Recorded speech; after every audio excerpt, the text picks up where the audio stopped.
I want us to put a finger in Genesis 18. Because that's where that's the story from which the sermon is developed. So I want us to put one finger in Genesis 18 and another finger in Hebrews chapter 13.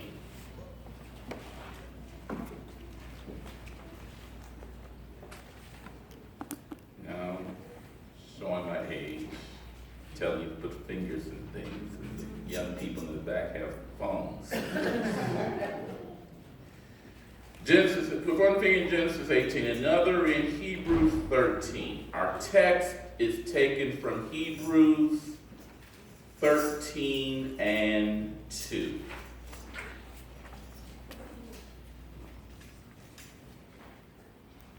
Hebrews 13, 2 says,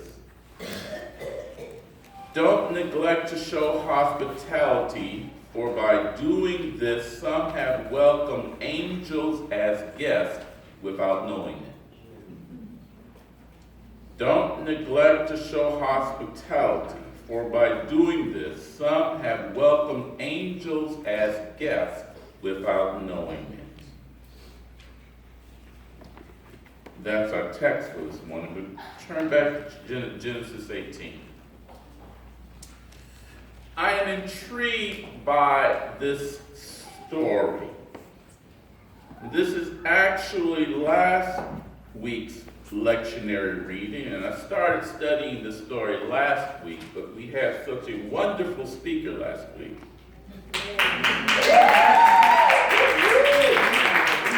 But this story stayed with me all of this week, so I'm using it today. And the reason this story has stuck with me is because it seems to speak so much to what we are experiencing today. Notice in verse 1. Verse 1 is a note from the writer of the story to tell us, or we who are the readers, who the visitors really are. Notice in verse 1 it says that the Lord appeared to Abraham while he was sitting at the entrance of his tent during the heat of the day.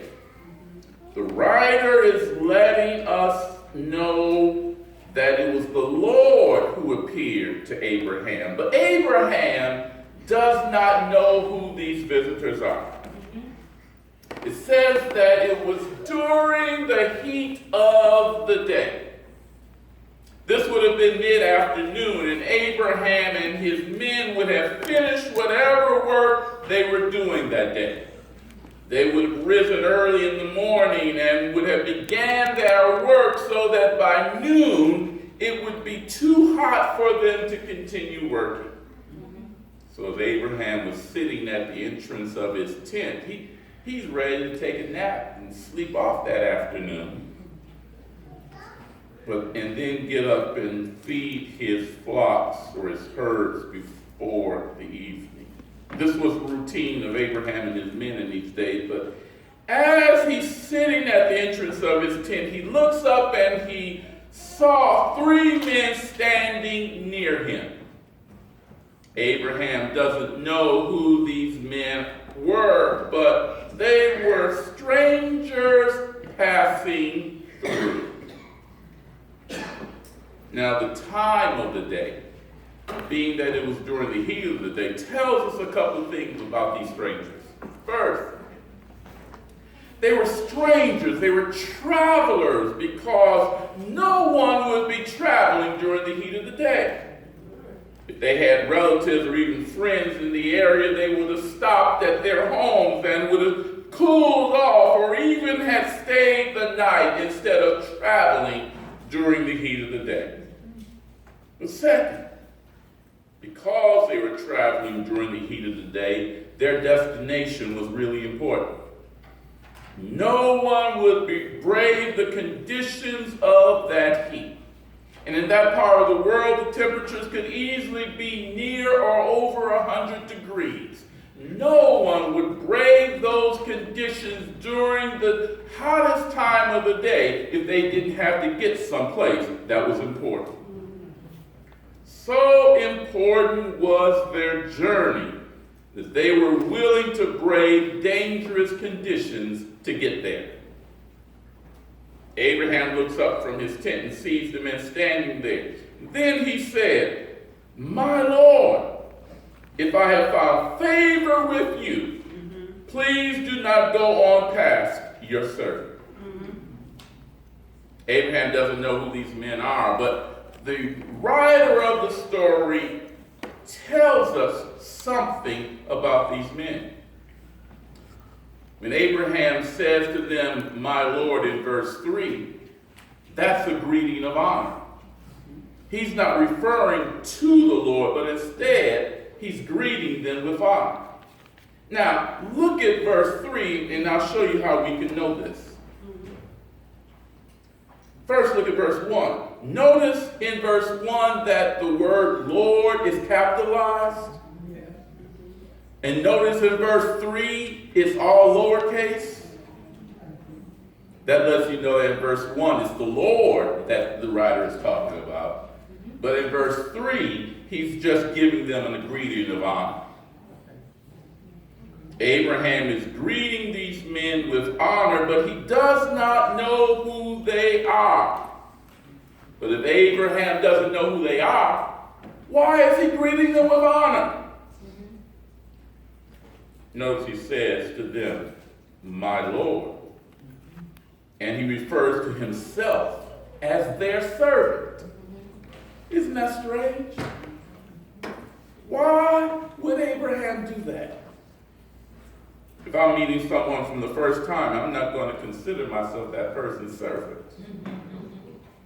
I don't know who that person is, but Abraham isn't concerned about who these visitors are.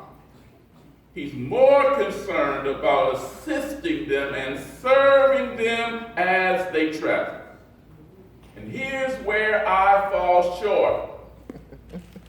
If they actually come to the entrance of my tent, or if they actually come to my door, so to speak, then I'll answer the door. Well, sometimes I'll answer the door because you just can't answer the door to everyone who comes and knocks on it. It's another reason why we tell people that they need to call before they come over. But if you come to my door, I might answer it. But I'm not going to call you my Lord, and I'm not going to consider myself your servant. So by Abraham's standard, I fall well short. Abraham brings some water to wash their feet, which is a standard custom of hospitality in those days. You see, Crystal chooses sandals as a choice. But in those days, sandals were the only type of shoes that you would wear if you had shoes at all. So traveling along those dusty and sandy roads, washing one's feet was a soothing sign of courtesy to your guests. Abraham brought water so that their feet could be washed, and he had them to rest under the shade of a tree. All of this was just a common courtesy given in Abraham's day. But what Abraham does next is amazing to me. In verse 5, Abraham says that he will bring bread for them to strengthen themselves. But in verse 6, he tells Sarah to knead some bread from fine flour. And in verse 7, he tells one of his men to bring a choice calf to prepare for his guests. So notice these words in verse 6, fine flour, and in verse 7, choice calf. Now this was long before the law was given, but in the law, fine flour and choice calf are terms used for an offering. And we know this here at Mount Olive. An offering that is given to the Lord must be given from the best of what you have. So in the days of the law, only fine flour made from the first press of the grain of wheat, choice calf, a calf that was a year old without any blemishes. Only these could be offered to the Lord. Here in Genesis 18, Abraham, long before the law is established, is giving to complete strangers that which after Moses could only be given to the Lord. That is amazing to me because I wouldn't give to strangers the best that I have.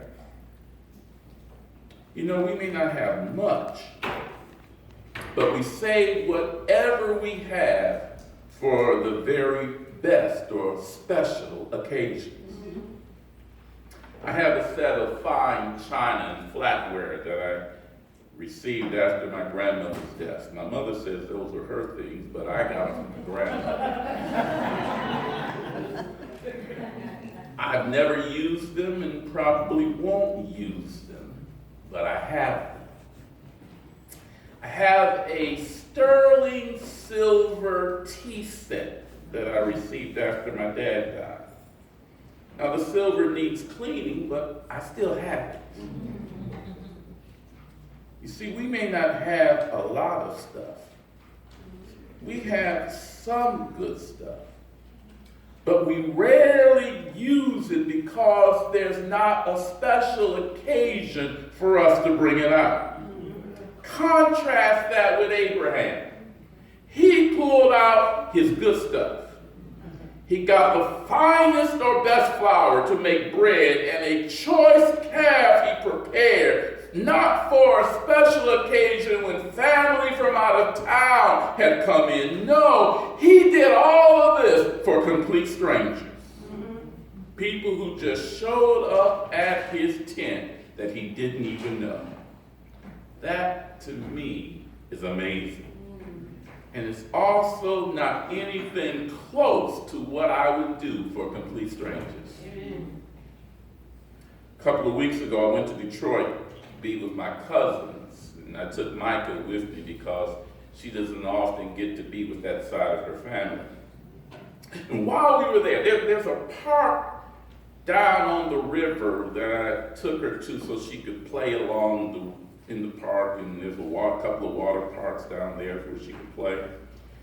And we were walking along the street, and we passed by a guy sitting on the corner panhandling, begging on the street.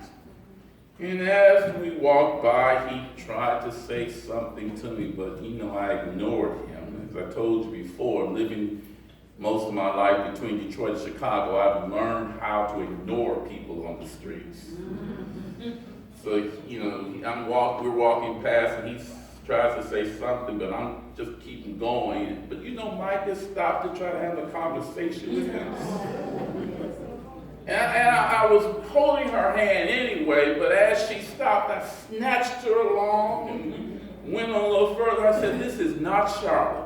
You don't stop and talk to anybody here. You don't know who the person is, you don't know where they've been, you don't know what they're carrying. You do not stop and talk to people when you're in Detroit. You just keep moving." And then I thought about that. Thought about what I just taught her. Thought about how as Christians we're supposed to be kinder to people, even if they're on the streets. But trust me, that was a fleeting thought. It didn't stay with me long. I'm from Detroit. You don't stop and talk to people on the street. So this story of Abraham both embarrasses and convicts me. Because Abraham brought out the best he had for complete strangers. and I won't even stop on the street and say hello. This is the way a lot of us react to strangers. But this story was written long ago to condemn people like me. And it is set to be a contrast to what happens in chapter 19. Starting in verse 16 of chapter 18, the men who were strangers who visited Abraham turned their attention to Sodom. The kindness and the hospitality shown by Abraham to these strangers is meant by the writer to be a contrast to the send them back crowd in chapter 19. In chapter 19, these same strangers that Abraham had welcomed to his tent and brought out the best that he had for them, these same strangers were turned away when they came to Sodom. Lot, who was Abraham's nephew, tried to welcome the strangers to his home and to prepare the best that he had for them. But the people of the town became fearful and afraid of the strangers. They didn't know who the strangers were. They thought they were coming to take something from them that they had. The people of Sodom looked at the strangers and thought they were coming to change their culture and to take their country from them. The people of Sodom looked at the strangers and thought that they were a threat to what they had. So the people of Sodom wanted the strangers to leave. They wanted to send them back to wherever the strangers had originally come from. Send them back. Go back to your own country, was their cry. But the cry of send them back quickly turned to let's abuse the strangers. And the abuse of the strangers was meant to be a deterrent, to send a message not only to the strangers, but to anyone else who would dare enter their city. Now, this abuse is a four-letter word that begins with R, ends in E, and I have some children here, so I won't mention it, but if you can't figure that out, ask me after service. But it was abuse, and abuse was the point. People of Sodom believed that if they abused the strangers, treated them under the harshest of conditions, not only would they go back to where they came from, but also no one else would dare enter their country. So the people of Sodom broke down Lot's door in an effort to abuse the strangers who came to their town. This is in contrast to our story in chapter 18, where Abraham welcomed the strangers and laid out the best that he had for them. Abraham was a great nation. And we can call Abraham a great nation because that's God's promise to him, that God would make Abraham a great nation. But in chapter 14, when Abraham and his men defeated the 10 kings of the south, Melchizedek comes out to Abraham and blesses him. And the Bible tells us that Abraham was one of the richest men alive. So we can call Abraham a great nation. But there's a responsibility that goes with being a great nation. God does not make one a great nation to be selfish. God does not make one a great nation for you to hoard and to try to keep for yourself everything that you have. Teach, Pastor. No, God makes one a great nation so that God can give us to share with whatever it is that God has given. Here's what Abraham recognized about God. Nothing that Abraham had did he receive on his own. But everything that he had, he received from God. And because he received it from God, it wasn't his anyway. It was given to him to share with others. This attitude and understanding didn't exist in Sodom. This is why they started out as a crowd wanting to send them back and ended up as a crowd wanting to abuse their visitors. They didn't believe or acknowledge that what they had received from God. They believed that everything they had, they built for themselves, and that it was all by their own ingenuity. So because they had done it for themselves, they didn't want anyone else to share in what they had. This is a very selfish and ungodly way to think about our nation and its possessions. God never gives or provides anything to hoard for yourself. God provides everything that we have in order for us to share with those who do not have what we have. And by sharing what God has blessed us with, God will provide us even more because we have proven that God can trust us to share and to give what has been given to us. Amen. Why can't we realize that God's supply never runs out? Amen. We don't have to worry that if we share and give away what we have, we won't have anything else. The same God who gave to us to start with is capable of giving that and even more. God's supply never runs out. I mean, really, does that even make sense that God would run out of what God has? Sure, when we try to supply our own needs, there will be a time when we aren't able to provide for ourselves anymore. But when we trust and rely upon God for what we need, God's supply never runs out. Amen. Whatever we share with others, God has that and so much more to give back to us if we will only trust God. Not only did Abraham trust God, Abraham believed God. And because Abraham believed God, Abraham was faithful and he was willing to share the best of what God had given him. And that's the lesson of this story. Abraham didn't know who his visitors were.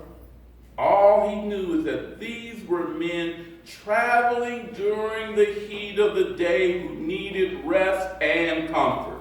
And he was willing to provide it because God had supplied his need, and he was willing to share that with others. Amen. We can learn from Abraham how we should treat God's people. Yeah. This is the first lesson we should learn. Everyone, no matter who they are or where they are from, are still God's people. Amen.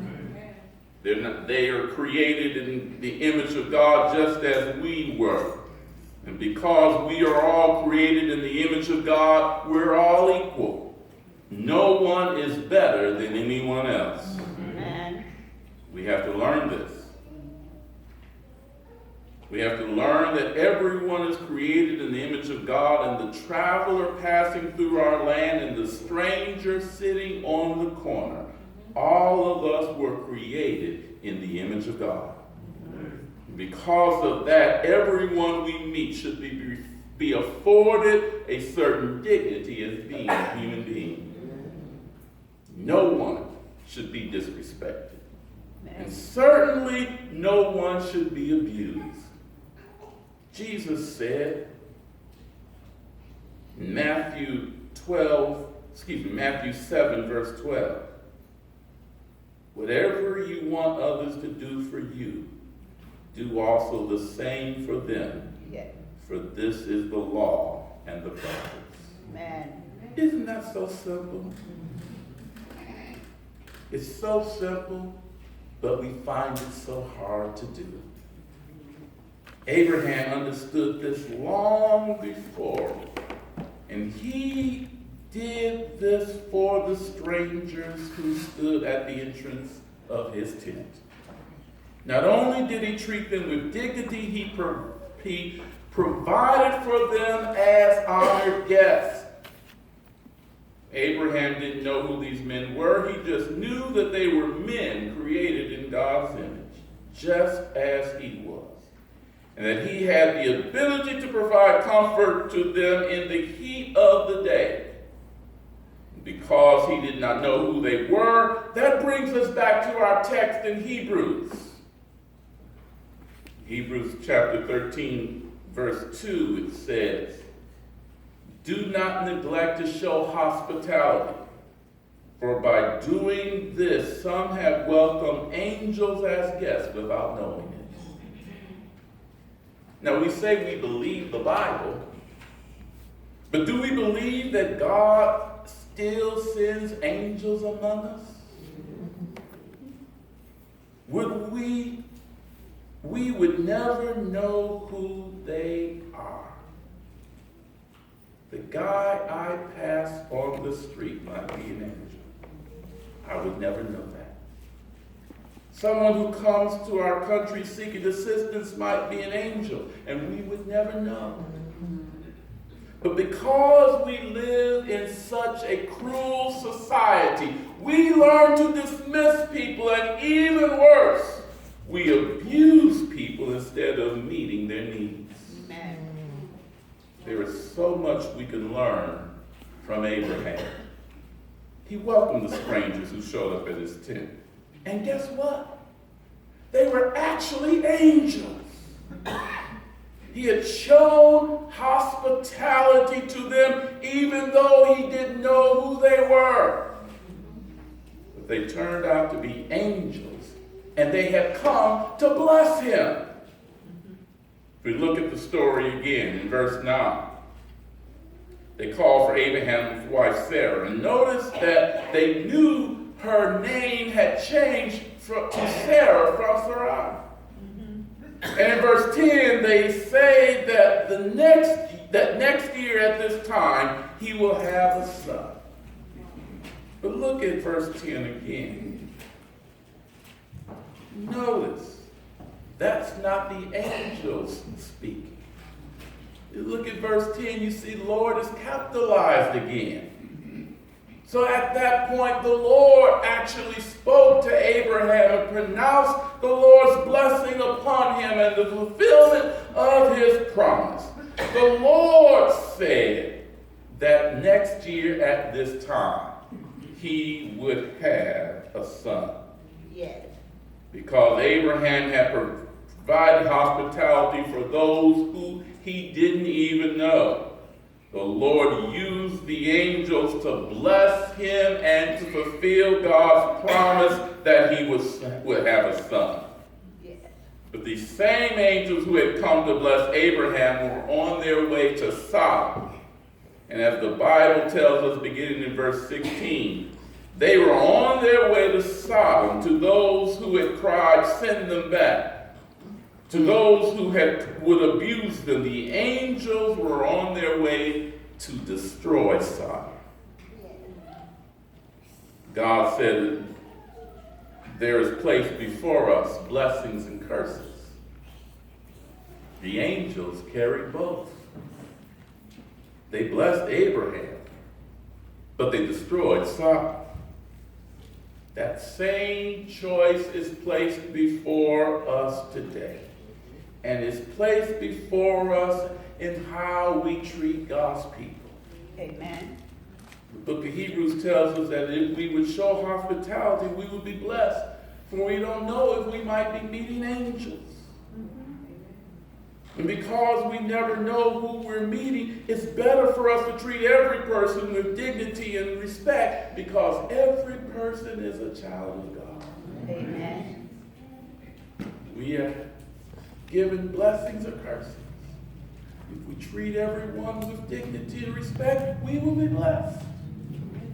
But if we seek to abuse and to misuse people, we will be cursed. Because everyone is a child of God. Yes. Abraham teaches us to show hospitality to everyone that we meet. because we never know if we are not meeting angels without even knowing it. Amen. Amen. The choir stands and gives a selection of